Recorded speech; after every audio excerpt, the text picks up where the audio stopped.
Thank you very much, Your Excellency, President Xi Jinping of the People's Republic of China, Madam Ping, my colleague, presidents and heads of state, excellencies. I wish to extend to you warm greetings from the government and people of Ghana as we gather here for this important global leaders meeting on gender equality and women's empowerment. This meeting presents an invaluable opportunity for us to reaffirm our shared commitment to advancing the rights of women and girls worldwide and to assess the progress that we have made under the Beijing Declaration and the Platform for Action. 30 years on, the promise of Beijing still endures, but it calls for a renewed urgency and purpose. The Beijing Declaration was never just a statement of intent. It was a moral covenant. It was a recognition that no nation can truly progress if half of its population is left behind. And yet, as we review its implementation, persistent gaps and structural barriers continue to slow our collective march towards equality. We must therefore act with even greater resolve and innovation. Mr. President, my country, Ghana, remains steadfast in its pursuit of gender equality and the empowerment of our women.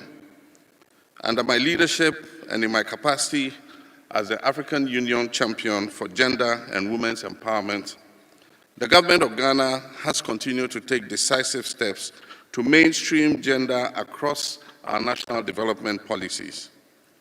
We've achieved historic milestones, including the election of Ghana's first female vice president and the unprecedented appointment of women to leadership positions in government, the judiciary,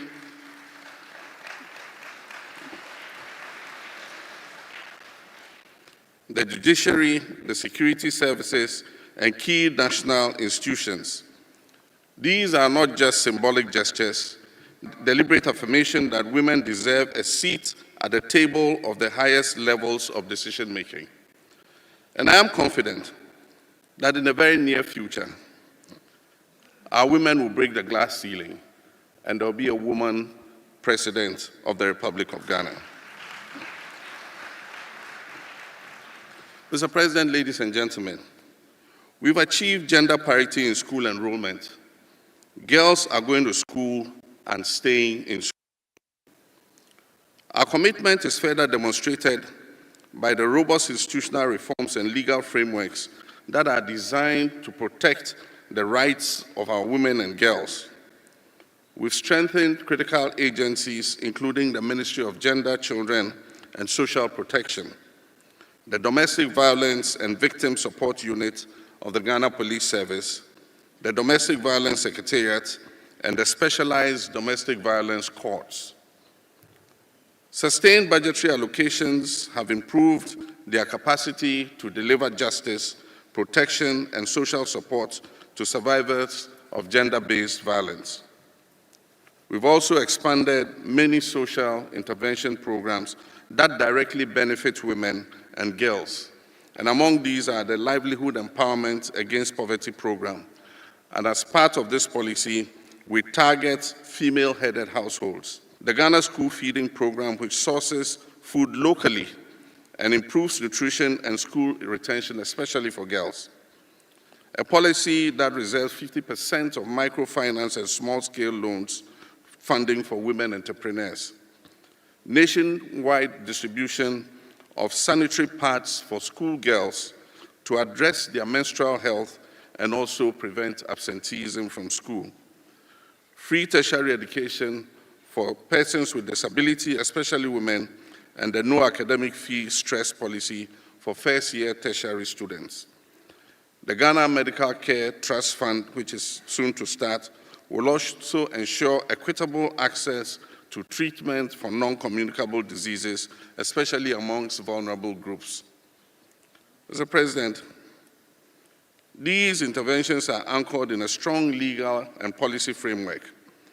And we have enacted and revised a suite of key instruments, including 1, the revised National Gender Policy, 2, the Ghana National Social Protection Act, 3, the Domestic Violence Act, 4, the Human Trafficking Act, and 5, Justice for Children policy. And also recently, Ghana's Affirmative Action Act mandates a minimum of 30% female representation in public appointments by the end of 2026, 35% by the end of 2028, and increasing to 50% of public appointments for women by the year 2030.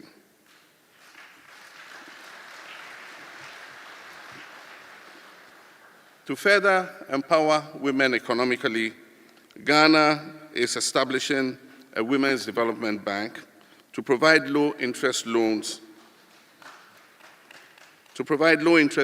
financial literacy, training, and business development support to our women entrepreneurs.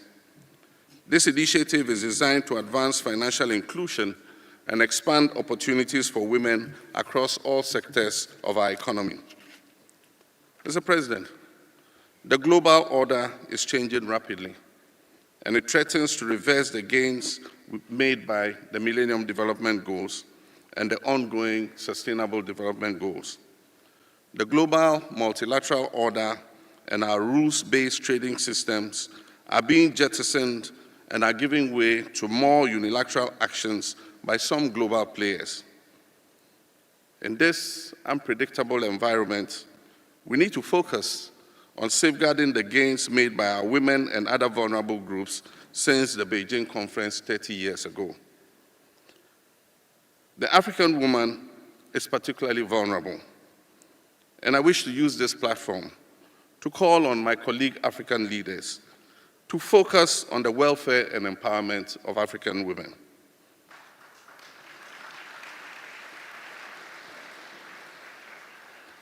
Mr. President, gender equality is not just a matter of justice. It is a driver of sustainable development. When women thrive, families prosper, communities are stronger, and nations progress. Our experience in Ghana confirms that investing in women yields measurable dividends in terms of productivity, innovation, and social cohesion. And so as we look to Beijing plus 30, I call on all governments and partners to move beyond platitudes and commit towards transformative action. Let us ensure that this milestone becomes a turning point, one that accelerates the realization of gender equality and women's empowerment all over the world. Together, we can make the next decade one of bold progress and shared prosperity for women and girls worldwide. I appreciate your kind attention.